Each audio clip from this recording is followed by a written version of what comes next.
কোরবানির পশু এটা যারা বানাবে সে সমস্ত কসাইদেরকে উপযুক্ত মজুরি আমরা দিব, তাতে কোনো কার্পণ্য করব না।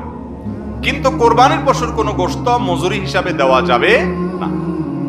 কোরবানির পশুর গোশত যদি মজুরি হিসাবে দেন তাহলে সেটা জায়েজ হবে না, আপনার কোরবানি হবে না।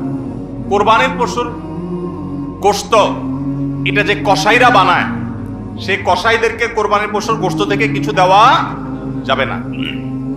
এখন আপনি বলবেন, ভাই কেমন কথা, যেই বেচারা কোরবানির পশুটা জবে করলো, সরি গোশতটা প্রস্তুত করলো, চামড়াটা ছিললো, এত কষ্ট করে বানাইলো, গোশতগুলো সব নিয়ে বাসাতে উঠে যাবো আর তার কিছুই দেবো না, কেমন হয়? দেখতে মনে হচ্ছে এটা অমানবিক না? আসলে কাহিনী ভিন্ন। কাহিনী কি? কাহিনী হলো,